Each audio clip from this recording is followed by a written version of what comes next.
Hello વિદ્યાર્થીઓ, કેમ છો? મજામાં? ઓકે મિત્રો, તો આપણે ચેપ્ટર 1 જે ઘન અવસ્થા છે તે પૂરું કર્યું છે. તેની અંદર આવતા બધા જ દાખલાઓ બધા કર્યા છે. બહુ બધી ટાઈપના MCQ પણ આપણે જોઈએ છે કે જે અલગ અલગ એક્ઝામમાં પૂછાયેલા છે, ઝીમાં, નીટમાં વગેરેમાં. બરાબર. હવે આપણે આજે નવું ચેપ્ટર સ્ટાર્ટ કરીએ છીએ. ચેપ્ટરનું નામ છે વિદ્યુત રસાયણ. હવે મિત્રો, આ ચેપ્ટર ખૂબ જ અગત્યનું છે, ઝીની દૃષ્ટિએ પણ અને નીટની દૃષ્ટિએ અને બોર્ડની દૃષ્ટિએ તો ખરું જ. કારણ કે બોર્ડની અંદર જોવા જઈએ તો આમાંથી સામાન્ય રીતે બોર્ડની અંદર 7 થી 8 માર્ક્સનું પૂછાતું હોય છે અને 4 માર્ક્સનો ક્વેશ્ચન આમાંથી પૂછાય છે નવી પેપર સ્ટાઇલ પ્રમાણે. બરાબર. જ્યારે જૂની બોર્ડની પેપર સ્ટાઇલ હતી ત્યારે આમાંથી 3 માર્ક્સનું ક્વેશ્ચન પૂછાતું. હવે એમાંય ખાસ કરીને જો 12મા ધોરણની અંદર જોવા જઈએ તો દાખલાવાળા ચેપ્ટરોની જે વાત કરીએ ને, તો દાખલાવાળા ચેપ્ટરોમાં આ ચેપ્ટરનો સમાવેશ થાય છે. બીજું ચેપ્ટર અને ત્રીજું ચેપ્ટર, ચોથું ચેપ્ટર પણ છે દાખલા માટે. બરાબર. તો સામાન્ય રીતે આ જે ત્રીજું ચેપ્ટર છે આમાંથી દાખલો પૂછાવાની સંભાવના વધારે હોય છે. અમે ખાસ કરીને 4 માર્ક્સનો દાખલો 2020માં, એટલે કે જે ગઈ બોર્ડની એક્ઝામ છે તેની અંદર જ તે આ દાખલો આમાંથી 4 માર્ક્સનો ક્વેશ્ચન પૂછાયેલો હતો. બરાબર. આપણે જોશું, એની ગણતરી પણ કરશું અને જ્યારે આવશે ત્યારે હું કહીશ પણ કે આ દાખલો પૂછાયેલો હતો. બહુ ઇન્ટરેસ્ટિંગ ચેપ્ટર છે. JEE અને નીટની વાત કરું તો એમાં પણ આમાંથી ક્વેશ્ચન પૂછાય જ છે. ખાસ કરીને JEEની જે પેપર સ્ટાઇલ ચેન્જ થઈ છે, ન્યુમેરિકલ ટાઈપના જે ક્વેશ્ચન આવે છે મોસ્ટલી આ ચેપ્ટરમાંથી હોય છે. અને નીટ જે છે, નીટની વાત કરીએ તો આમાંથી ઘણી વખત 2 ક્વેશ્ચન પણ પૂછાય છે અને 3 ક્વેશ્ચન પણ પૂછાય છે. મિનિમમ 2 ક્વેશ્ચન તો નોર્મલી બધા જ વર્ષમાં પૂછાયેલા સામાન્ય રીતે જોવા મળ્યા છે એનાલિસિસ કરવાથી. બરાબર. તો એટલું બધું અગત્યનું આ ચેપ્ટર છે. બહુ ઇન્ટરેસ્ટિંગ છે. ફિઝિકલ કેમિસ્ટ્રીનું ચેપ્ટર છે. ચેપ્ટરનું નામ જ એટલું સરસ છે, વિદ્યુત રસાયણ. તો આપણને ખબર પડે છે કે ભાઈ વિદ્યુત અને રસાયણ બેયનો સમન્વય કરવાનો છે, બેયની ભાગીદારીનું ચેપ્ટર હોવું જોઈએ. બરાબર છે. તો વિદ્યુત એટલે આપણે તો ખબર જ છે, તો વિદ્યુત અને રસાયણ આ બેની વાતો આપણે આની અંદર કરવાની છે. હવે ચેપ્ટરની સામાન્ય માહિતી આપી દો મિત્રો.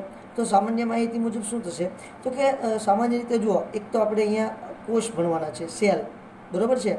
જેને આપણે બેટરી પણ કહીએ છીએ, તે ખાસ કરીને આમાં ભણવાના છે. તો કોષની વાત કરીએ તો પહેલો જ સરસ મજાનો ગેલ્વેનિક કોષ ભણશું આપણે. આ ગેલ્વેનિક કોષને વોલ્ટેઇક કોષ પણ કહેવાય. બરાબર છે. પ્રસ્તાવના બેટા તમને સમજાવું છું, જે આપણે ચેપ્ટરની શરૂઆત કરી નથી. બરાબર છે. આ માત્ર પ્રસ્તાવના થાય છે, શું શું આપણે ભણવાનું છે અને શેની આપણને જરૂર પડવાની છે. શાયદ આજનો આખો લેક્ચર આપણે એના વિશે જ વાત કરીએ એવું પણ બની શકે, અને જો આપણી પાસે ટાઈમ હશે તો થોડુંક આગળ પણ ચાલશું. ગેલ્વેનિક કોષ એને આપણે વોલ્ટેઇક કોષ પણ કહીએ છીએ. બરાબર છે. ડેનિયલ કોષ પણ કહે છે. આપણે આ જે વોલ્ટેઇક કોષ છે એમાંનો કયો કોષ ભણવાનો છે? ડેનિયલ કોષ આપણે ભણવાનો છે. બહુ જ ઇન્ટરેસ્ટિંગ છે. પછી EMFની માહિતી મેળવવાની છે, ઇલેક્ટ્રોમોટિવ ફોર્સ.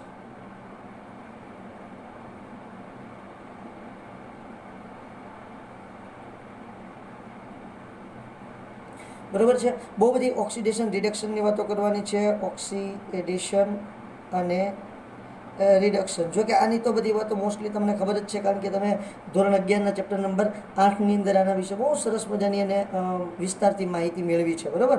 તો ત્યાંથી આગળ વધીએ તો આપણે ભણવાનું છે બહુ જ અગત્યનું હોય એવું નરનસ સમીકરણ.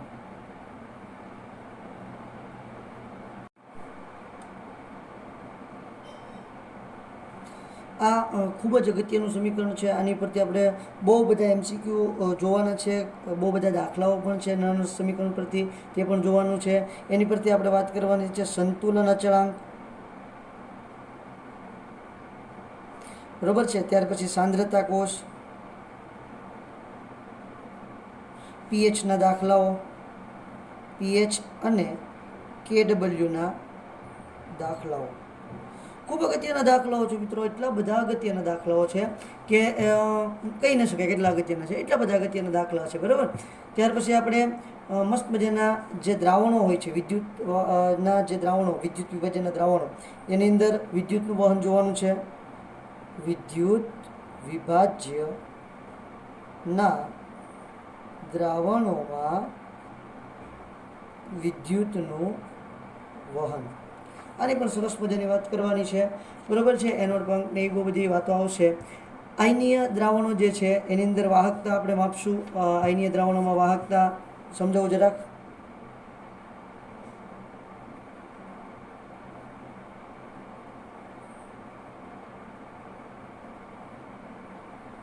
ત્યાર પછી આવે છે મોલર વાહકતા. આ બધી જ વાહકતા વિશે આપણે બહુ ડિટેલમાં ખાસ કરીને જે નિર્બળ વિદ્યુત વિભાજ્ય છે, નિર્બળ વિદ્યુત વિભાજ્યની વાહકતા વિશે આપણે વધારે વાત કરશું. બરાબર છે. ત્યાર પછી સેકન્ડ પાર્ટ શરૂ થશે. આ તમારા ચેપ્ટરનો પહેલો પાર્ટ હતો. ત્યાર પછી સેકન્ડ પાર્ટ શરૂ થશે. અહીંયા શું જોવાનું છે? વિદ્યુત વિભાજનીય કોષ. શું જોવાનું છે? વિદ્યુત વિભાજનીય કોષ. શું ડિફરન્સ હોય છે વિદ્યુત રાસાયણિક કોષ અને વિદ્યુત વિભાજન કોષ, એની વચ્ચેની વાત આપણે કરીશું. અને છેલ્લે આપણે જોશું બેટરી.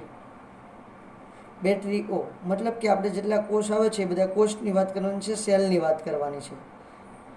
ઓકે. અને છેલ્લે જોશું આપણે કાટ, કે જે લોખંડની અંદર કાંટ લાગે છે ત્યારે કઈ ઘટના બને છે, એનોડ તરીકે કોણ વર્તે છે, કેથોડ તરીકે કોણ વર્તે છે, આની બધી જ આપણે માહિતી મેળવવાની છે. સૌથી પહેલાં મિત્રો આપણે બે પ્રકારના જે કોષ ભણવાના છે, વિદ્યુત રાસાયણિક કોષ અને વિદ્યુત વિભાજન કોષ, એની જરાક વાત કરી નાખીએ. તો હું વિદ્યુત રાસાયણિક કોષ વિશે વાત કરું.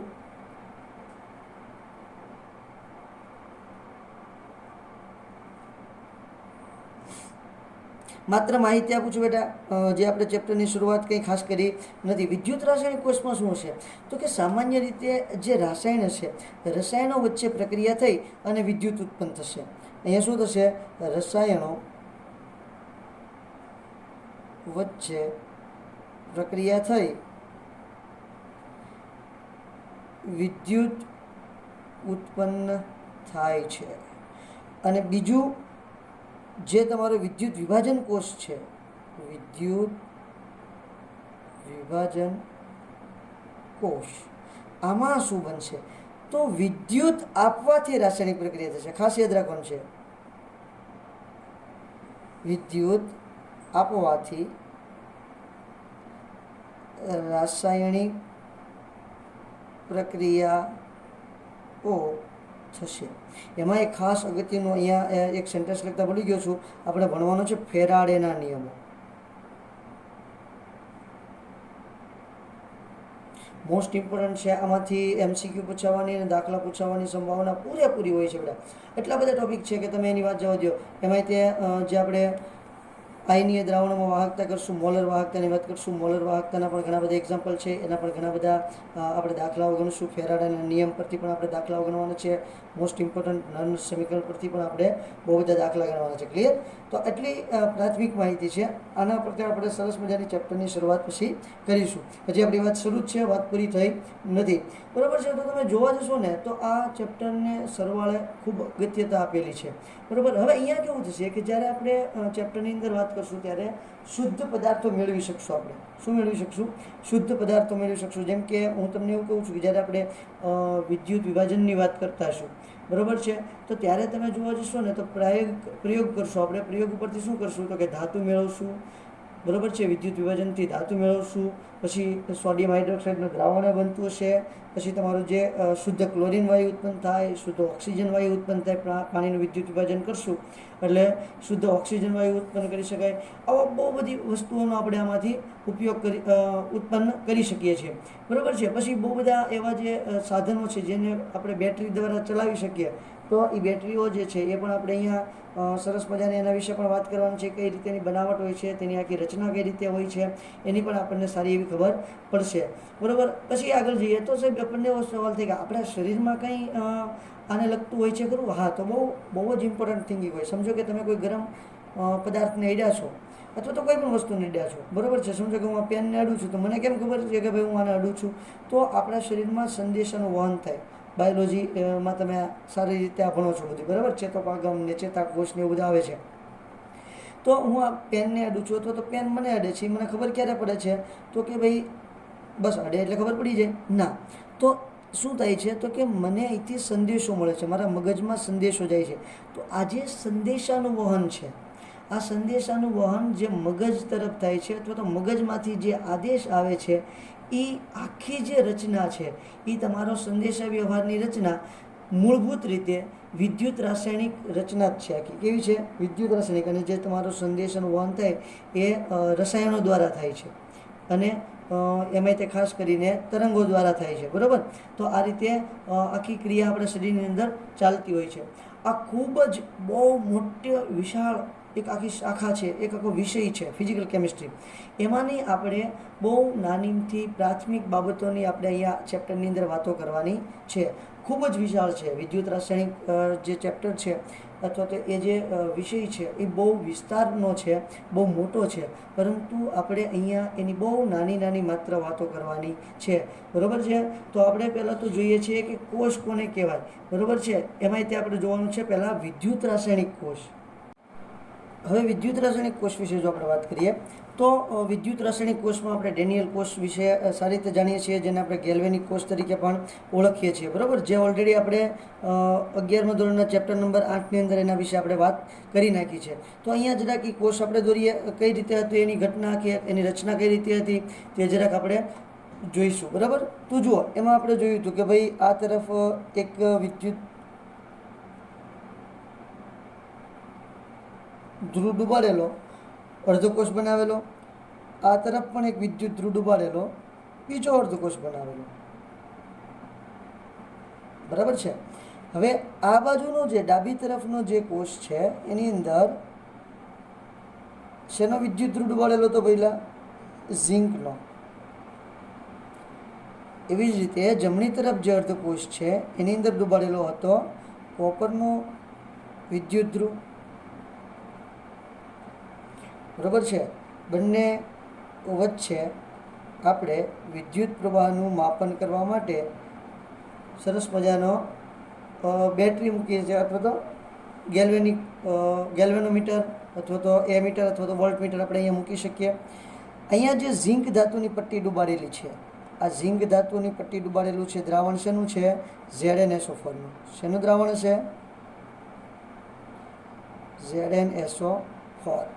એવી જ રીતે કોપરની પટ્ટી ડૂબાડેલું જે દ્રાવણ છે એ દ્રાવણ શેનું હશે? CuSO4નું. અને આ પટ્ટી શેની છે મિત્રો?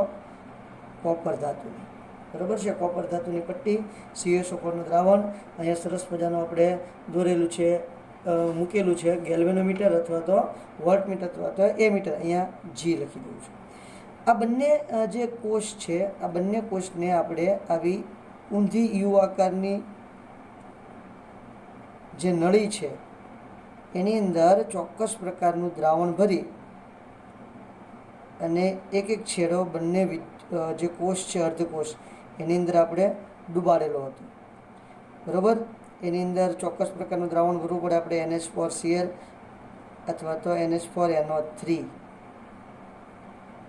આ ટાઈપનું, બરાબર. જેને આપણે નામ આપ્યું હતું ક્ષાર સેતુ. શું નામ આપેલું આપણે? ક્ષાર સેતુ. એવું સરસ મજાનું આપણે એને નામ આપેલું હતું, બરાબર. તો આ આખી તમારી જે રચના છે આ રચના બની ગઈ છે ગેલ્વેનિક કોષની અથવા ડેનિયલ કોષની અથવા તો વોલ્ટેઇક કોષ. આવા કોઈ પણ નામથી આ કોષને બોલાવી શકો છો તમે, બરાબર. હવે અહીંયા શું થતું હતું? તો અહીંયા રાસાયણિક પ્રક્રિયા થાય અને વિદ્યુત પ્રવાહ ઉત્પન્ન થતો હતો, વિદ્યુતનું ઉત્સર્જન થતું હતું. રાસાયણિક પ્રક્રિયા થઈ અને વિદ્યુતનું ઉત્સર્જન થતું હતું. બહારથી કોઈ વિદ્યુત પ્રવાહ આપવામાં આવતો નથી, બરાબર છે. અહીંયા વિદ્યુતનું સ્વયંસ્ફુરિત થશે. વિદ્યુત કઈ રીતે થશે? સ્વયંસ્ફુરિત થશે.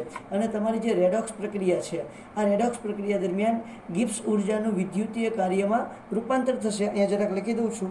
અહીં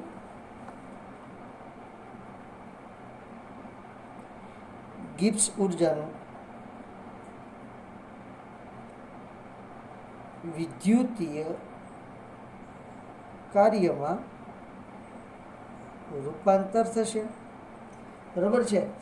હવે આ ડેનિયલ કોષની આખી સરસ મજાની આકૃતિ થઈ છે. હવે એની અંદર કાર્ય પદ્ધતિ કઈ રીતે હોય છે તેના વિશે પણ આપણે વાત કરીએ. પછી આના પર આપણે બહારથી વિદ્યુત પ્રવાહ લાગુ પાડીએ તો શું ઘટના બને છે, કેટલો લાગુ પાડીએ તો કઈ ટાઈપની ઘટના બને છે, એના વિશે પણ આપણે પછી વાત કરીશું. અત્યારે આપણે આખો જે કોષ છે, ડેનિયલ કોષ છે અથવા તો તમારો જે ગેલ્વેનિક કોષ છે, એ કાર્ય કઈ રીતે કરશે અને એની રચના કઈ રીતે હોય એના વિશે આપણે સરસ મજાની માહિતી મેળવીએ. હવે જુઓ, આ બંને અર્ધકોષ છે, આ પણ અર્ધકોષ છે અને આ પણ અર્ધકોષ છે. બે અર્ધકોષ ભેગા થશે ત્યારે કેવો કોષ બનશે બેટા? સંપૂર્ણ કોષ બનશે.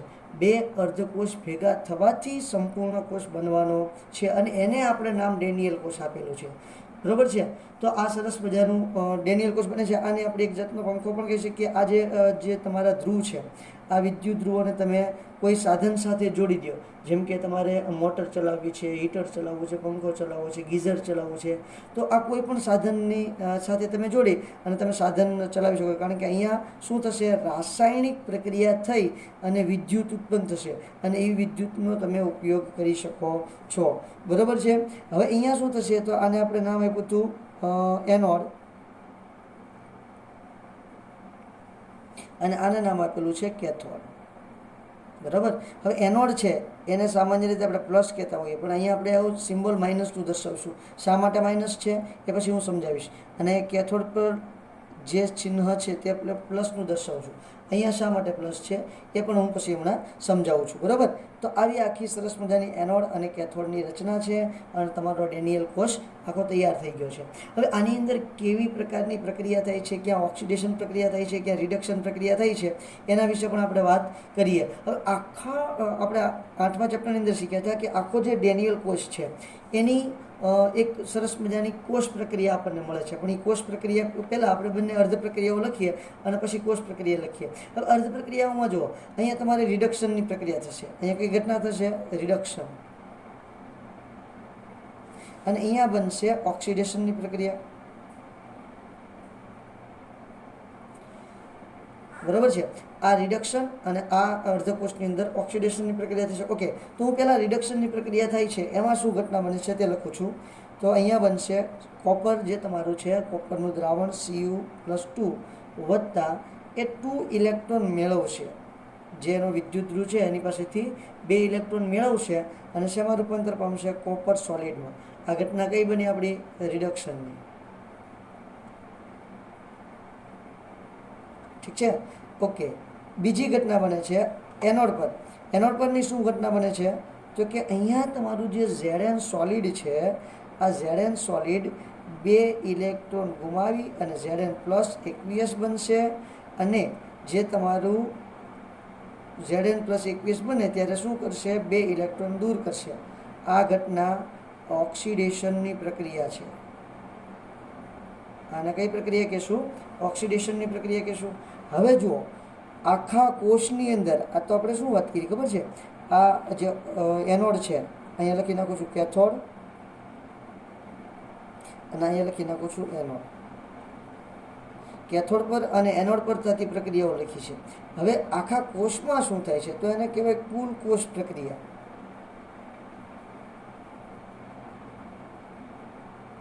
તો કુલ કોષ પ્રક્રિયા શું થશે? તો જુઓ, કુલ કોષ પ્રક્રિયા લખી છે એટલે આ બાજુથી ઇલેક્ટ્રોન અને આ બાજુથી ઇલેક્ટ્રોન, બે તરફથી ઇલેક્ટ્રોન દૂર થઈ જશે. એટલે અહીંયા શું બનશે?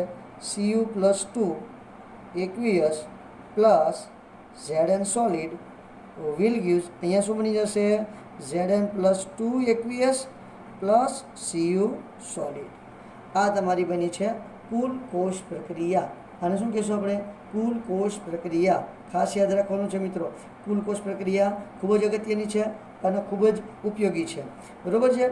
હવે એને આપણે અલગ અલગ દાખલાઓની અંદર પણ જરૂર પડતી હોય છે અને કુલ કોષ પ્રક્રિયા પરથી કોનું ઓક્સિડેશન થાય અને કોનું રિડક્શન થાય એ પણ આપણે શોધી શકીએ છીએ. આના પરથી ઉપરની બાબતો આપણે સરળતાથી શોધી શકીએ. ત્યાંથી આગળ વધીએ તો જુઓ, હવે અહીંયા કઈ પ્રક્રિયા થાય છે? તો કે ઓક્સિડેશન અર્ધ પ્રક્રિયા થાય છે અને અહીંયા કઈ પ્રક્રિયા થાય છે? રિડક્શન અર્ધ પ્રક્રિયા થાય છે. આ કયો ધ્રુવ છે? કેથોડ છે. અને આ કયો છે? એનોડ છે. જો આના પરથી આપણે જે એક ભાગ છે કોષના, આ બંને ભાગોને આપણે શું કહીએ છીએ? અર્ધકોષ કહી શકીએ. આ જે ભાગ છે એને અર્ધકોષ કહીએ અને આને અર્ધકોષ કહેવાય. એને આપણે બીજી ભાષામાં અહીંયા ઓક્સિડેશન પ્રક્રિયા થાય અને અહીંયા રિડક્શન પ્રક્રિયા થાય એટલે બેયને સંયુક્ત રીતે રેડોક્સ યુગ્મ પણ કહેવાય. અહીંયા લખી દઉં છું જરાક. આ બેને રેડોક્સ યુગ્મ શેના તરીકે ઓળખવામાં આવે છે? રેડોક્સ યુગ્મ. અથવા તો અહીંયા રિડક્શનની પ્રક્રિયા થાય તો આને કહેશું આપણે રિડક્શન અર્ધકોષ, અને ઝિંક પર છે તે ઓક્સિડેશનની પ્રક્રિયા થાય છે તો આને કહેશું આપણે ઓક્સિડેશન અર્ધકોષ. ઓક્સિડેશન અર્ધકોષ, અહીં ઓક્સિડેશન લખેલું છે, એમાં રિડક્શન લખેલું છે, ત્યાં પણ લખી નાખું છું અર્ધકોષ. બરાબર છે. તો આ આખો તમારા ડેનિયલ કોષની રચના કમ્પ્લીટ થતી આવે છે. બરાબર છે. ધીમે ધીમે આપણે આપણી મૂળ વાત તરફ આગળ વધતા જઈએ છીએ. હવે શું ઘટના બનશે તો કે આપણે જુદા જુદા અર્ધકોષના સંયોગીકરણથી ડેનિયલ કોષની ભાત પર અસંખ્ય ગેલ્વેનિક કોષોની રચના કરી શકીએ. હવે અહીંયા અલગ અલગ અર્ધકોષ બદલતા જઈએ. બરાબર. અત્યારે તો આપણે શું લીધું છે? ઝિંક અને કોપરના અર્ધકોષ લીધા છે. હવે આપણે બદલી નાખીએ. બરાબર છે. કેડમિયમ લઈ લઈએ, સિલ્વર લઈ લઈએ, પછી હજી બદલતા જઈએ. સમજો કે કોપર છે, કોપરને એનોડ તરીકે લઈ લો અને સિલ્વરને કેથોડ તરીકે લઈ લો. આવી રીતે બને છે? હા, બનશે. એને એ પણ હું તમને આગળ સમજાવીશ. તો જેમ આવું આગળ આપણે અર્ધકોષ બદલતા જશું તેમ તેમ શું થશે? તમારી ગેલ્વેનિક કોષની રચના કરી શકાય. અલગ અલગ જે કોષો છે આ ભાતો બદલી અને અલગ અલગ ગેલ્વેનિક કોષની રચના કરી શકીએ. દરેક કોષ ધાત્વીય વિદ્યુતધ્રુવ ધરાવે છે જે વિદ્યુત વિભાજ્યમાં ડૂબેલા હોય છે. કોઈ પણ તમે અર્ધકોષ લેશો એનો આ જે વિદ્યુત ધ્રુવ છે, આને આપણે વિદ્યુત ધ્રુવ કહીએ છીએ. વિદ્યુત ધ્રુવ. આ પણ શું થશે? વિદ્યુત ધ્રુવ. આ કોનો? કોપરનો વિદ્યુત ધ્રુવ છે અને આ કોનો છે? ઝિંકનો વિદ્યુત ધ્રુવ. તો હંમેશા જ્યારે તમે આવો કોષ બનાવશો ત્યારે શું હશે તો કે ધાતુનો વિદ્યુત ધ્રુવ છે કોઈ પણ કોષની અંદર. બરાબર. વિદ્યુત વિભાજ્યમાં ડૂબાડેલ હોય છે. આ પણ ધાતુનો અને આ પણ ધાતુનો વિદ્યુત ધ્રુવ. અને આ જે દ્રાવણ છે એને કેનું દ્રાવણ કહેશું? વિદ્યુત વિભાજ્યનું દ્રાવણ. તો આ જે દ્રાવણ છે એને શું કહેશું આપણે? વિદ્યુત વિભાજ્યનું દ્રાવણ. કેમ છે વિદ્યુત વિભાજનનું? તો તમે જોશો એટલે તમને ખ્યાલ આવશે કે અહીંયા Cu+2 અને SO4-2 જો બે વિદ્યુતના દ્રાવણો છૂટા પડે, આયનો છૂટા પડે છે તો વિદ્યુત દ્વારા વિભાજન થઈ શકે એ ટાઈપનું દ્રાવણ છે. એટલે એને શું કહીશું? વિદ્યુત વિભાજ્યનું દ્રાવણ. ક્લિયર થાય છે? આ બંને અર્ધકોષને વોલ્ટમીટર મારફતે ધાત્વીય વાયર બાહ્ય રીતે સ્વિચથી જોડવામાં આવે છે. હવે આ બંને જે અર્ધકોષ છે એને ધાતુનો વાયર, સામાન્ય રીતે કોપર ધાતુનો વાયર લેવામાં આવતો હોય છે. બરાબર છે. તો આ ધાત્વીય વાયરથી બાહ્ય રીતે વોલ્ટમીટર સાથે જોડવામાં આવે છે. શેની સાથે જોડેલું છે બેટા? વોલ્ટમીટર સાથે જોડવામાં આવે છે. વચ્ચે સ્વિચની રચના કરવામાં આવે છે. આપણે એ નથી બનાવી પણ તમે બનાવી શકો. બરાબર છે. અહીંયા આપણે સ્વિચ બનાવી દઈએ આ રીતે. વચ્ચે શેની રચના કરવામાં આવે છે? સ્વિચની. એટલે કે સ્વિચથી તેને જોડવામાં આવે છે. બંને અર્ધકોષના જે વિદ્યુત વિભાજનને આંતરિક રીતે જેમ આકૃતિમાં દર્શાવ્યું છે તે પ્રમાણે ક્ષાર સેતુ મારફતે જોડવામાં આવે છે. આ બંને જે વિદ્યુત ધ્રુવ છે એને આપણે બાહ્ય રીતે તો શેનથી જોડી દીધા છે મિત્રો? તો કે આપણે વિદ્યુતનો વાહક ધાતુ હોય આ ધાતુના તાર મારફતે આપણે બાહ્ય રીતે જોડી દીધું છે. પરંતુ આંતરિક રીતે તમારે આ જે વિદ્યુત વિભાજનના દ્રાવણો છે આ વિદ્યુત વિભાજનના દ્રાવણોને આપણે આંતરિક રીતે શેનથી જોડીએ છીએ? તો કે ક્ષાર સેતુ મારફતે જોડીએ છીએ. શેનથી જોડીએ છીએ? ક્ષાર સેતુ મારફતે જોડવામાં આવે છે. કેટલીક વાર બંને વિદ્યુત ધ્રુવને એક જ વિદ્યુત વિભાજનના દ્રાવણમાં લેવામાં આવે છે. હવે આ તો કેવું છે? જો અલગ અલગ વિદ્યુત વિભાજનનું દ્રાવણ છે એની અંદર બે વિદ્યુત ધ્રુવો ડૂબાડેલા છે. હવે ઘણી વખત કેવું થાય? માત્ર એક જ દ્રાવણ લેવાનું અને એની અંદર જ બે વિદ્યુત ધ્રુવો ડૂબાડી દેવાના. આવું પણ આપણે જોશું, રચના જોશું. ઘણી વખત એવું થાય. શું થશે તો કે એક જ વિદ્યુત વિભાજનના દ્રાવણમાં બંને વિદ્યુત ધ્રુવોને ડૂબાડવામાં આવે છે. હવે જો એક જ દ્રાવણની અંદર બે વિદ્યુત ધ્રુવો ડૂબાડેલા હોય તો આ ક્ષાર સેતુની આપણે જરૂર પડશે નહીં. એક જ વિદ્યુત વિભાજનના દ્રાવણની અંદર આ સમજો કે આ એક દ્રાવણ લીધું હોય અને બે વિદ્યુત ધ્રુવોની અંદર ડૂબાડી દો તો તમારે ક્ષાર સેતુની જરૂર પડશે નહીં. ક્લિયર થાય છે? ઓકે. ત્યાંથી આગળ વધીએ તો હવે આપણે જોવાની છે આ જે તમારો કોષ છે એ કઈ રીતે કાર્ય કરે છે તેના વિશે વાત કરવાની છે. હવે શું થશે તો કે જ્યારે તમારું આ રીતનો, ફરી વખત અહીં જરાક કોષ દોરીને તમને દેખાડી દો, તો કે આ જે કોષ છે એમાં જે વિદ્યુત ધ્રુવ ડૂબાડેલો છે અને એની આસપાસ કોણ ભરેલું છે? વિદ્યુત વિભાજનનું દ્રાવણ ભરેલું છે. હવે શું થશે તો કે આ જે વિદ્યુત વિભાજનનું દ્રાવણ છે આ વિદ્યુત વિભાજનનું દ્રાવણ છે સમજો કે CuSO4 છે. બરાબર છે. તો Cu+2 અને SO4-2. અને અહીંયા કઈ ધાતુની પ્લેટ છે? તો કે કોપર ધાતુની પ્લેટ છે, બરાબર, Cuની. હવે શું થશે? તો કે આ જે આંતરિક સપાટી છે કે જ્યાં તમારો વિદ્યુત ધ્રુવ દ્રાવણને અડવાનું છે, બરાબર, ત્યાં શું થશે? તો કે જે વિદ્યુત વિભાજનના દ્રાવણમાંનું જે વિદ્યુત વિભાજ્ય છે Cu+2 આયન જે છે એ શું કરશે? તો કે એ તમારી સપાટી પર જમા થશે. ક્યાં જમા થશે? સપાટી પર. અને સપાટીને કેવું બનાવવાનો પ્રયત્ન કરશે? ધન બનાવવાનો પ્રયત્ન કરશે. શું થશે? સપાટીને ધન બનાવવાનો પ્રયત્ન કરશે. સપાટીને ધન બનાવવાનો પ્રયત્ન કરે છે. હવે એનાથી શું થશે? તો કે ભાઈ સપાટી છે એ ધન બનવા તરફ પ્રયત્ન કરશે. પરંતુ સાથે સાથે જે તમારી સપાટી પરથી, ધારો કે કોપર છે, તો કોપર છે એ ક્યાં જશે? તો કે વિદ્યુત વિભાજ્યના દ્રાવણમાં જશે. એટલે આ જે કોપર છે, કોપરમાંથી શેમાં રૂપાંતર થઈ જશે? Cu+2માં. એટલે અહીંયા પહેલાં વિદ્યુત વિભાજનની ઘટના કેવી બનશે? તો જો Cu+2 છે તો એ ઇલેક્ટ્રોન મેળવશે, આની પાસેથી ઇલેક્ટ્રોન લઈ લેશે, એટલે આની પાસે ઇલેક્ટ્રોન ઘટશે, એટલે કેવો બનવા તરફ પ્રયત્ન કરશે? ધન બનવા તરફ અથવા તટસ્થ બનવા તરફ પ્રયત્ન કરશે. તો અહીંયા બની જશે Cu સોલિડ. હવે સાથે સાથે જે Cu જે છે એ શું કરશે? તો કે ઇલેક્ટ્રોન ગુમાવશે અને શું બની જશે? Cu+2. હવે ઇલેક્ટ્રોન ગુમાવશે એ ક્યાં છોડતો જશે? અહીંયા તમારે જે વિદ્યુત ધ્રુવ છે એના પર છોડતો જશે, વિદ્યુત ધ્રુવ પર છોડતો જશે. તો એના કારણે વિદ્યુત ધ્રુવ છે એ પાછો કેવો બનવાનો પ્રયત્ન કરશે? ઋણ. જુઓ, જે તમારું વિદ્યુત વિભાજનનું દ્રાવણ છે એમાંથી વિદ્યુત વિભાજ્ય જે આયન છે તે સપાટી પર, ધાતુની આંતરિક સપાટી પર આવે છે, જેના કારણે તમારી આ સપાટી અથવા આ જે વિદ્યુત ધ્રુવ છે એને ધન બનાવવાનો પ્રયત્ન કરશે. સાથે સાથે હવે તમારી જે સપાટી છે એમાંથી આયન છૂટો પડશે અને પોતાના બે જે ઇલેક્ટ્રોન છે એ ક્યાં છોડતો જશે? સપાટી પર. જેથી કરીને પાછું કેવો બનવાનો પ્રયત્ન કરશે? ઋણ બનશે તમારો વિદ્યુત ધ્રુવ. એના કારણે શું થશે? તો કે સંતુલને તમારો જે આ જે આખું ઘટના છે સંતુલને, એ વીજભારનું અલગીકરણ હોય છે.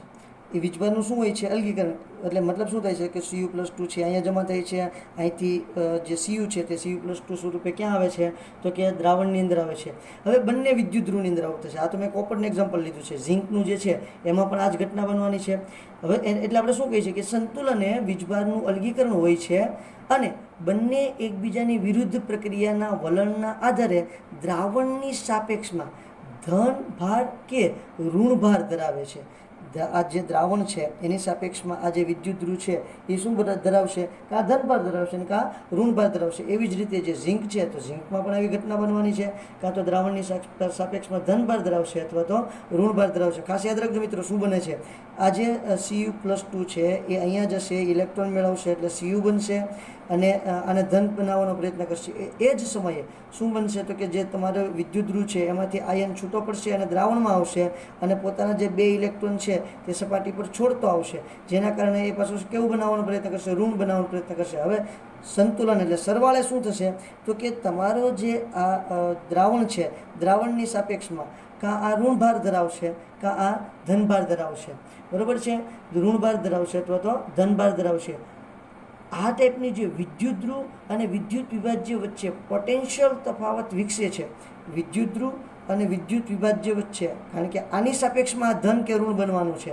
તો આ બંને વચ્ચે જે તમારા વિદ્યુત વિભાજ્ય પોટેન્શિયલ ઉત્પન્ન થાય છે, એટલે કે બંને વચ્ચે વિદ્યુત ધ્રુવ અને વિદ્યુત વિભાજ્ય વચ્ચે પોટેન્શિયલ તફાવત વિકસે છે તેને વિદ્યુત ધ્રુવ પોટેન્શિયલ કહે છે. તેને શું કહેવાય છે? વિદ્યુત ધ્રુવ પોટેન્શિયલ કહેવાય છે. હજી એક વખત વ્યાખ્યા લખી નાખું છું. વીજભારનું અલગીકરણ થાય છે અને બંને એકબીજાની વિરુદ્ધ પ્રક્રિયાના વલણના આધારે દ્રાવણની સાપેક્ષમાં ધનભાર કે ઋણભાર ધરાવે છે. અહીંયા વ્યાખ્યા શું કહેશું? વિદ્યુત ધ્રુવ દ્રાવણની સાપેક્ષમાં ધનભાર કે ઋણભાર ધરાવે છે. વિદ્યુત ધ્રુવ છે એ દ્રાવણની સાપેક્ષમાં ધનભાર કે ઋણભાર ધરાવે છે. વિદ્યુત ધ્રુવ અને વિદ્યુત વિભાજ્ય વચ્ચે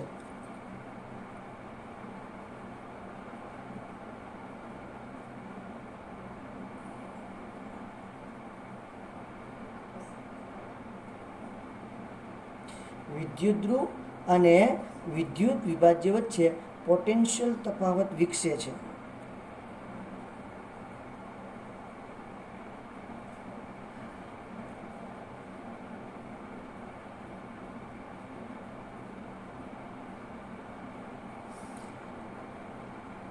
અને તેને વિદ્યુત ધ્રુવ પોટેન્શિયલ કહે છે. આ જે પોટેન્શિયલ તફાવત વિકસે છે તેને વિદ્યુત ધ્રુવ પોટેન્શિયલ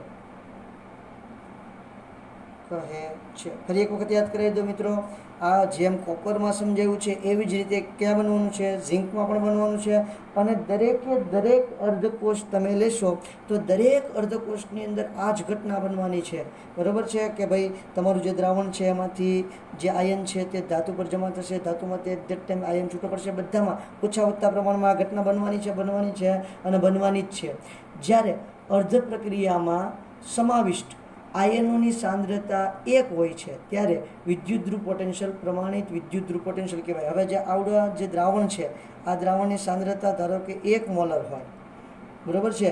વિદ્યુત વિભાજ્ય જે છે એની સાંદ્રતા કેટલી હોય છે? જ્યારે અર્ધ પ્રક્રિયામાં સમાવિષ્ટ આયનોની સાંદ્રતા 1 હોય ત્યારે વિદ્યુત ધ્રુવ પોટેન્શિયલ પ્રમાણિત વિદ્યુત ધ્રુવ પોટેન્શિયલ તરીકે ઓળખાય છે. અહીંયા સેન્ટેન્સ લખી નાખું છું. જ્યારે વિદ્યુત ધ્રુવ સાથે સંકળાયેલ વિદ્યુત વિભાજ્યનું દ્રાવણ, અથવા તો તમે એમ પણ લખી શકો કે અર્ધ પ્રક્રિયામાં વિદ્યુત ધ્રુવ સાથે સંકળાયેલા વિદ્યુત વિભાજ્ય દ્રાવણની સાંદ્રતા 1 મોલર હોય. કેવી રાખવાની છે મિત્રો? 1 મોલર રાખવાની છે. 1 મોલર હોય ત્યારે વિદ્યુત ધ્રુવ પોટેન્શિયલ, ત્યારે જે આ પોટેન્શિયલ ઉત્પન્ન થાય છે, વિદ્યુત ધ્રુવ પોટેન્શિયલ, ત્યારે વિદ્યુત ધ્રુવ પોટેન્શિયલ ને પ્રમાણિત વિદ્યુત ધ્રુવ પોટેન્શિયલ કહે છે. ત્યારે વિદ્યુત ધ્રુવ પોટેન્શિયલને પ્રમાણિત વિદ્યુત ધ્રુવ પોટેન્શિયલ તરીકે ઓળખવામાં આવે છે. હવે જો સાહેબ આપણે આને વાત કરીએ તો આઈયુપીએસસી પ્રણાલિકા પ્રમાણે પ્રમાણિત રિડક્શન પોટેન્શિયલને હવે આપણે પ્રમાણિત વિદ્યુત ધ્રુવ પોટેન્શિયલ કહેવાનું છે. બરાબર. પછી એવું શું છે કે ભાઈ પ્રમાણિત વિદ્યુત ધ્રુવ પોટેન્શિયલ માટે પ્રમાણિત રિડક્શન પોટેન્શિયલ અને પ્રમાણિત ઓક્સિડેશન પોટેન્શિયલ એવા 2 પોટેન્શિયલ મળતા. કેટલા પોટેન્શિયલ મળતા? પ્રમાણિત રિડક્શન પોટેન્શિયલ અને પ્રમાણિત ઓક્સિડેશન પોટેન્શિયલ એવા 2 પ્રકાર મળતા. પરંતુ આઈયુપીએસસી વાળાએ શું કીધું છે?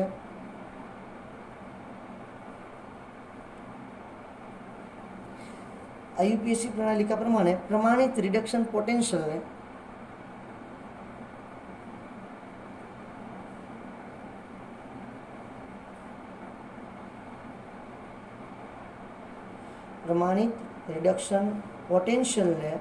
પ્રમાણિત વિદ્યુત ધ્રુવ પોટેન્શિયલ કહેવો.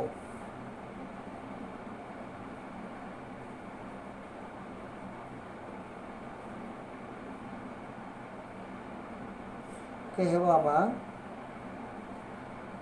આવે છે. હવે આઈયુપીએસસી વાળા કહી દીધું ભાઈ બહુ બધી માથાકૂટ થઈ જતી, બહુ બધી દ્વિધા ઉત્પન્ન થતી કે ભાઈ ઓક્સિડેશન પોટેન્શિયલ અને રિડક્શન પોટેન્શિયલ આ 2 પોટેન્શિયલ મળે છે તેમાંથી પ્રમાણિત કોને કહેવો? તો અમુક લોકો એવું કહેતા કે ભાઈ પ્રમાણિત ઓક્સિડેશન પોટેન્શિયલ છે એને પ્રમાણિત કહો, અથવા તો પ્રમાણિત રિડક્શન પોટેન્શિયલ છે એને પ્રમાણિત કહો. એવી બહુ બધી દ્વિધા હતી. પણ આ યુપીએસસી વાળાએ એનું સોલ્યુશન લાવી દીધું. એને એવું કીધું ભાઈ જે પ્રમાણિત રિડક્શન પોટેન્શિયલ છે એને જ આપણે પ્રમાણિત વિદ્યુત ધ્રુવ પોટેન્શિયલ તરીકે કહી દઈશું, એવું આપણને જણાવી દીધું. ગેલ્વેનિક કોષમાં જે અર્ધકોષમાં ઓક્સિડેશન પ્રક્રિયા થાય છે તેને એનોડ કહે છે. અને જે દ્રાવણની સાપેક્ષમાં પોટેન્શિયલ ઋણ હોય છે, જેનો દ્રાવણની સાપેક્ષમાં પોટેન્શિયલ ઋણ હોય છે, બીજા અર્ધકોષમાં જેમાં રિડક્શન પ્રક્રિયા થાય છે તેને કેથોડ કહે છે. અને તેને દ્રાવણની સાપેક્ષમાં ધન પોટેન્શિયલ હોય છે. બહુ જ ઇમ્પોર્ટન્ટ સેન્ટેન્સ છે. હું જરા લાલ પેનથી લખી નાખીશ બેટા. હવે શું કહે છે કે ભાઈ જે તમારો અર્ધકોષ છે, ગેલ્વેનિક કોષમાં જે અર્ધકોષ છે આપણે જરાક બતાવી દઈએ તો બંને અર્ધકોષ કોણ કોણ હતા? તો જુઓ, અહીંયા આપણો ઝિંક અર્ધકોષ છે અને અહીંયા આપણો કોપરનો અર્ધકોષ છે. બરાબર છે. તો અહીંયા શું થશે? તો અહીંયા જુઓ શું થાય છે તો કે ભાઈ તમારે જે આઈયુપીએસસી વાળાએ રિડક્શન પોટેન્શિયલ માપવાનું કીધું છે એમાંનો આ ગેલ્વેનિક કોષ છે. ગેલ્વેનિક કોષમાં જે અર્ધકોષમાં ઓક્સિડેશન પ્રક્રિયા થાય છે તેને એનોડ કહેશું. એટલે કે અહીંયા ઓક્સિડેશન પ્રક્રિયા થાય છે એટલે આપણે એને શું કહેશું? એનોડ. ગેલ્વેનિક કોષમાં જે અર્ધકોષમાં ઓક્સિડેશન પ્રક્રિયા થાય છે તેને એનોડ કહે છે. અને તેનો દ્રાવણની સાપેક્ષે અને તેનો દ્રાવણની સાપેક્ષે પોટેન્શિયલ કેવો હોય છે? ઋણ હોય છે. દ્રાવણની સાપેક્ષે પોટેન્શિયલ ઋણ હોય છે. ફરી એક વખત ગેલ્વેનિક કોષમાં, ફરી એક વખત ગેલ્વેનિક કોષમાં, ફરી એક વખત જે તમારો ગેલ્વેનિક કોષ છે, આ ગેલ્વેનિક કોષમાં જ્યાં તમારી ઓક્સિડેશન પ્રક્રિયા થાય છે તેને શું કહીશું આપણે? એનોડ કહીશું. તેને શું કહીશું? એનોડ. અને તેનો દ્રાવણની સાપેક્ષમાં પોટેન્શિયલ કેવો હોય છે? ઋણ. તો આપણે જરા લખીને દેખાડી દઈએ. ગેલ્વેનિક કોષમાં ઇમ્પોર્ટન્ટ સેન્ટેન્સ છે.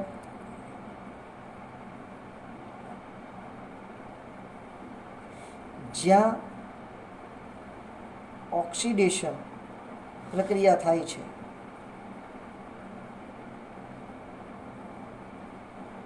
તેને શું કહીશું? એનોડ. તેને એનોડ કહે છે. અને અહીંયા શું બને છે ભાઈ? એનોડ તો આપણે કહી દીધું, વાંધો નહીં. તેનો દ્રાવણની સાપેક્ષમાં પોટેન્શિયલ કેવો હશે? ઋણ. તેનો દ્રાવણની સાપેક્ષમાં પોટેન્શિયલ ઋણ હોય છે. એટલે કે તમારું જે અર્ધકોષ છે એ અર્ધકોષની અંદર દ્રાવણની સાપેક્ષે પોટેન્શિયલ ઋણ હોય છે. બીજા અર્ધકોષમાં જેમાં રિડક્શન પ્રક્રિયા થાય છે તેને કેથોડ કહે છે અને તેને દ્રાવણની સાપેક્ષમાં ધન પોટેન્શિયલ હોય છે. જ્યાં રિડક્શન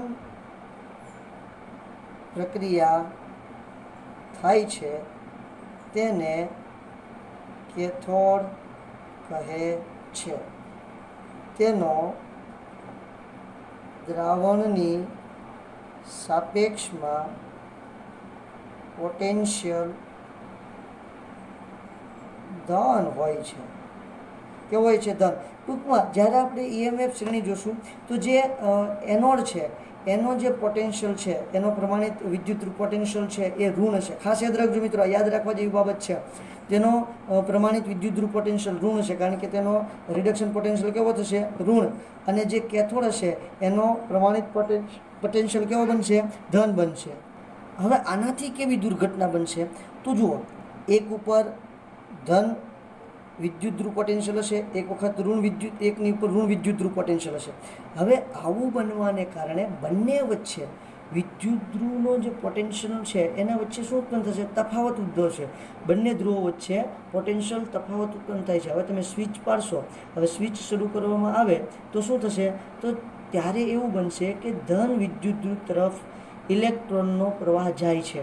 ઋણ વિદ્યુતધ્રુવથી ધન વિદ્યુતધ્રુવ તરફ ઇલેક્ટ્રોનનો પ્રવાહ જાય છે. ફરી એક વખત, ઋણ વિદ્યુતધ્રુવથી ધન વિદ્યુતધ્રુવ તરફ ઇલેક્ટ્રોનનો પ્રવાહ જાય છે. એટલા માટે અહીંયા જુઓ, મેં અહીંયા શું લખ્યું છે? ઋણ.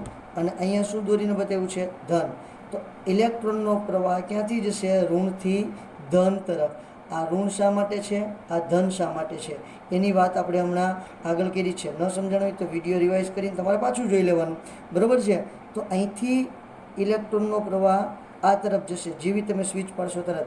અને સાથે સાથે વિદ્યુત પ્રવાહ જે છે એ કેથોડથી એનોડ તરફ જશે. એટલે અહીંયા કેથોડ અને અહીંયા એનોડ લખાયેલું છે. ક્લિયર થાય છે? તો હું જરાક એને સેન્ટેન્સ સ્વરૂપે લખીને, અહીં વિદ્યુત ધ્રુવ પોટેન્શિયલ તફાવત ઉદ્ભવે છે. તેથી સ્વિચ શરૂ કરતાં, એટલે કે આપણી ભાષામાં કહીએ તો ચાપ શરૂ કરતાં ઇલેક્ટ્રોન પ્રવાહ ઋણ એટલે કે એનોડથી કેથોડ તરફ જાય છે, બરાબર છે? એટલે ઇલેક્ટ્રોનનો જે પ્રવાહ છે એ અહીંથી આ તરફ વહન પામશે. ઇલેક્ટ્રોન પ્રવાહ એનોડથી એટલે કે ઋણથી કેથોડ તરફ જશે. એટલે મિત્રો મેં અહીંયા ઋણ અને અહીંયા ધન દર્શાવ્યું છે. જ્યારે વિદ્યુત પ્રવાહ તેનાથી વિરુદ્ધ દિશામાં કેથોડથી એનોડ તરફ. અહીં ગેલ્વેનિક કોષના બંને વિદ્યુતધ્રુવો વચ્ચેના પોટેન્શિયલ તફાવતને કોષ પોટેન્શિયલ કહેવાય. અહીંયા શું કહેશું આપણે કે જે ગેલ્વેનિક કોષ છે એમાં બંને વિદ્યુતધ્રુવ વચ્ચે જે કોષનો પોટેન્શિયલનો જે તફાવત છે, બરાબર છે? આ પોટેન્શિયલ તફાવતને આપણે શું કહીશું? કોષ પોટેન્શિયલ કહે છે.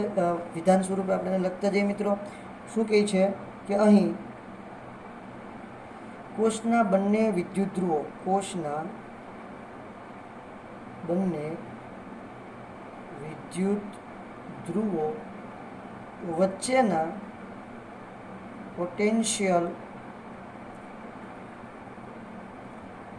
તફાવતને કોષ પોટેન્શિયલ કહે છે. શું કહે છે? તફાવતને કોષ પોટેન્શિયલ કહે છે. બંને વિદ્યુત ધ્રુવો વચ્ચે જે પોટેન્શિયલનો તફાવત હોય તેને કોષ પોટેન્શિયલ કહે છે. તેને માપવો હોય તો શેમાં ઉપાય છે? તેને વોલ્ટમાં માપવામાં આવે છે. તેને શેમાં માપવામાં આવે છે મિત્રો? વોલ્ટની અંદર માપવામાં આવે છે. બરાબર છે. કેથોડ અને એનોડના જે વિદ્યુત ધ્રુવો છે, કેથોડ અને એનોડના જે વિદ્યુત ધ્રુવો વચ્ચે જે પોટેન્શિયલનો તફાવત છે એ કયો પોટેન્શિયલ છે? આપણો રિડક્શન પોટેન્શિયલ છે. આપણે હમણાં થોડી વાર પહેલાં કીધું કે IUPAC વાળાએ જે છે તેને રિડક્શન પોટેન્શિયલને તે આપણે એનો જે પ્રમાણિત રિડક્શન પોટેન્શિયલ છે એને જ આપણે કોષ પોટેન્શિયલ કહેવાનો છે, એવું આપણને IUPAC વાળાએ ફરજિયાતપણે આ વાતને ફોલો કરવાની કીધી છે. બરાબર. તો અહીંયા શું કીધું છે? તો કે ભાઈ જે કેથોડ અને એનોડ વચ્ચે જે વિદ્યુત ધ્રુવ પોટેન્શિયલનો તફાવત છે એટલે આપણો કોષ પોટેન્શિયલ, તેને શું કીધું છે? તો કે કોષ ઇલેક્ટ્રોમોટિવ ફોર્સ, તેને કોષ ઇલેક્ટ્રોમોટિવ ફોર્સ તરીકે પણ ઓળખવામાં આવે છે, જેને આપણે વિદ્યુત ચાલક બળ કહીએ છીએ, જેને ઇલેક્ટ્રોમોટિવ ફોર્સ અથવા તો EMF તરીકે પણ ઓળખવામાં આવે છે. આ જે તમારો કોષના પોટેન્શિયલ છે, એ પોટેન્શિયલ વચ્ચેનો જે તફાવત છે, કોષ પોટેન્શિયલ ને કોષ ઇલેક્ટ્રોમોટિવ ફોર્સ એટલે કે EMF, બરાબર છે, ઇલેક્ટ્રોમોટિવ ફોર્સ તરીકે ઓળખવામાં આવે છે. ઇલેક્ટ્રોમોટિવ ફોર્સ તરીકે ઓળખવામાં આવે છે. બરાબર છે. હવે એટલી વાતને આપણે અહીંયા રાખીએ. હવે પછી આપણે જોવાનું છે મિત્રો કે આમાં એનોડને કઈ તરફ દર્શાવવામાં આવે છે, કેથોડને કઈ તરફ દર્શાવવામાં આવે છે, તેનું કોષ નિરૂપણ કઈ રીતે કરવામાં આવે છે, એની પણ આપણે વાતો કરવાની છે. તો આ વાતને આપણે કોષને જે તમારો ડેનિયલ કોષ છે એના વિશેની વાત છે તે એટલે સુધી આપણે રાખીએ. તમારી ચોપડીમાં તો બધું સળંગ લખેલું છે, પરંતુ આપણે તેને છૂટું પાડીને લખતું જવું પડશે. બરાબર. એમાં તમારે કોષનું નિરૂપણ આવશે કે કોષ નિરૂપણ કઈ રીતે કરવું. તમારે જે કોષ છે અને કોષ છે, કોષનું દ્રાવણ છે, એ બેને દર્શાવવું હોય તો કઈ રીતે દર્શાવવું? જો બેટા આ કેવી વસ્તુ છે તો કે આ શરૂઆતનું છે, ચેપ્ટરની શરૂઆત છે. શરૂઆતમાં જે હોય ને એ આપણે કમ્પલસરી શું કરવું પડે? મગજમાં ગોઠવવું પડે. ધારો કે તમારે ગુણાકાર શીખવા છે કે સરવાળો શીખવો છે તો એની માટે એકડા આવડવા જોઈએ. તો એકડા ફરજિયાત આપણે યાદ જ રાખવો પડે. એના પરથી આપણને ખબર પડે ગુણાકાર કઈ રીતે કરવાનો અને ભાગાકાર કઈ રીતે કરવાનો, તો સરવાળો કઈ રીતે કરવાનો. એની જેમ આજે તમારું ચેપ્ટર છે 3, બરાબર છે, વિદ્યુત રસાયણ જે ચેપ્ટર છે તમારું સરસ મજાનું, આ જે ચેપ્ટર છે આ ચેપ્ટર તમારે જો શીખવું હોય તો સૌથી પહેલાં વિદ્યુત રસાયણના ચેપ્ટરની આ પ્રસ્તાવના છે, આ શરૂઆત છે, આ એકડા છે, આ એકડા આપણે યાદ રાખવા પડશે. આની ઉપરથી આપણે એનો વધારે માહિતી મેળવી શકશું. મતલબ કે એકડા ઉપરથી આપણે ગુણાકાર સરવાળો શીખી શકશું. એમ આ ચેપ્ટરના એકડા ઉપરથી આ ચેપ્ટરના બીજા બધા જે નળ સમીકરણ આપણે શીખવાનું છે, બરાબર છે, એના અલગ અલગ દાખલાઓ ગણવાના છે, એના વિશેની માહિતી આપણે મેળવી શકશું. પરંતુ શરૂઆતનું જે છે એ બધી જ માહિતી તમારે કમ્પલસરી યાદ રાખવી પડે. બરાબર. કાલ આપણે જે કોષ છે આવડા, આ કોષની અંદર બહારથી કોઈ આપણે વિદ્યુત પ્રવાહ લાગુ પાડીએ તો કેટલો લાગુ પાડવો પડે છે, આનું કેટલું મૂલ્ય હોય છે, આ બધાની આપણે ગણતરી કરશું. જૂના સિલેબસમાં થોડીક અમારે વધારે માહિતી હતી તો એનો પણ આપણે ઉપયોગ નેક્સ્ટ લેક્ચરની અંદર કરીશું. Thank you.